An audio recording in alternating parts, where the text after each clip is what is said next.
There was a season in my life where I call it the uprooting season, because literally things were just being uprooted. Childhood trauma, uh, family things, even in the physical. I had got two of my wisdom teeth pulled, uprooted. That's literally the term that the dentist used when he said, "Okay, we got to uproot that thing." And this is all around the same time. And I mean, there was just some things that was just coming up out of nowhere that I didn't even know still existed. I thought I buried it. It was so deep that the things that I thought I buried, I forgot that I even buried it. So the thing that my fear or whatever was intentionally trying to get rid of when I was 10, 11, 12, 13, 14 years old, I even forgot about it. Like literally forgot about things that changed my life. And God had to uproot them because he needed me to address them and deal with them.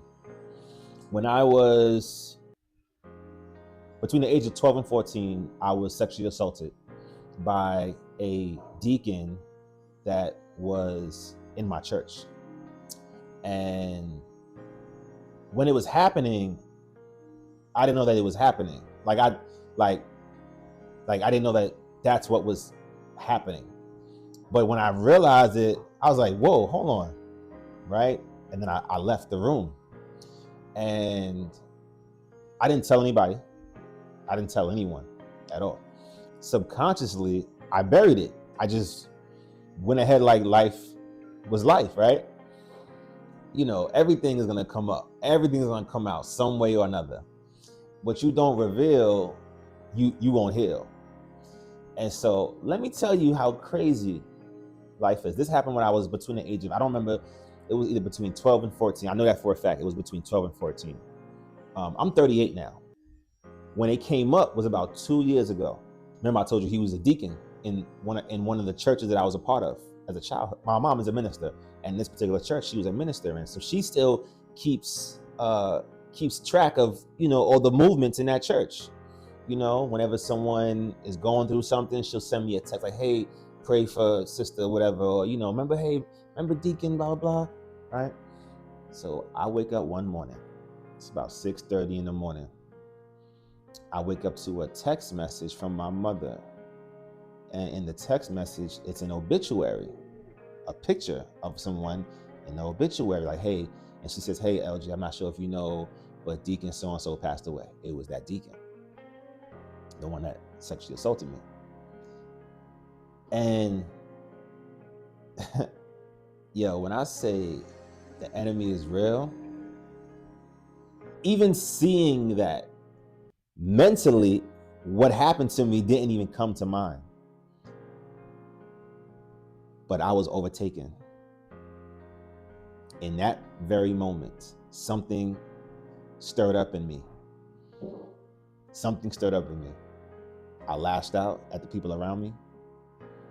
I was not my greatest self in those moments or those next few days. I mean, it overtook me because I never healed it. I never went back to address it.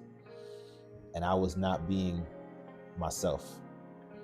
After that weekend, that happened like on a Wednesday or a Thursday. I remember that whole weekend was just really rough for me. It was really rough for me. It's not a weekend that I'm proud of because I was not being the man that God called me to be.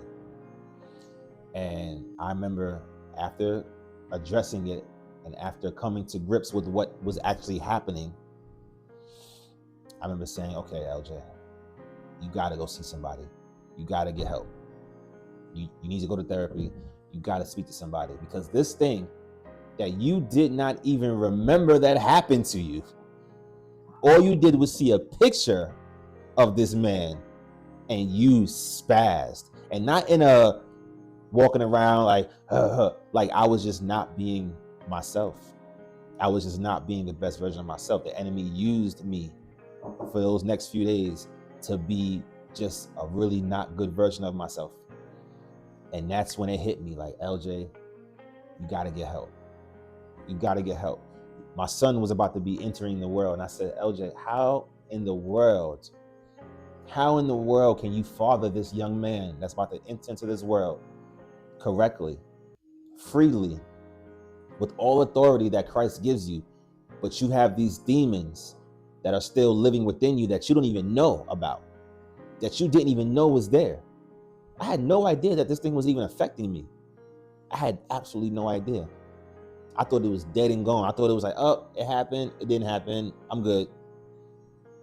And that's the moment that I knew, like, oh, no, we got to get right. We got to get right, L. Right now, if I fall out this shit and hurt myself, I'm going to the doctor. Right now, God forbid something was to go wrong here where we're at, we calling the police. Right now, God forbid if I get into a car accident, I got to take my car to the mechanic. If I want to write something right now, I'm grabbing a pen and a paper to write it. I'm not saying, hey, God, write this for me. So God placed systems and orders here on this earth for us to use. So yes, I believe in God and theology, but I also believe in therapy because God gave those therapists the knowledge to help our minds and to get us where we need to be. The same way he gave us these clothes to wear, the same way he gave people, he dropped the knowledge in them to create these cameras that we got, to share things and to spread the word and to communicate. So yeah, I was the same way. I didn't know what therapy. The only therapy I knew about growing up was physical therapy.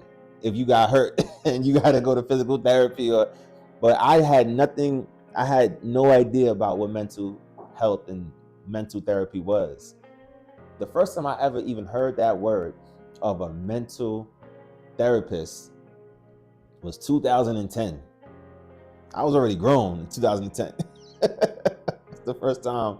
So yeah, so you got to go to therapy. You have to, and if I was you, I would seek out, a therapist that has the same beliefs as you, someone that is understanding of where you're coming from.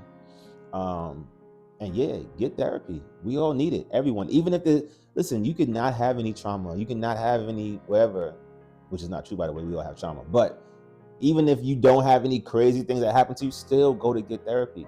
There's still some uncovering and some pulling back of layers that need to happen.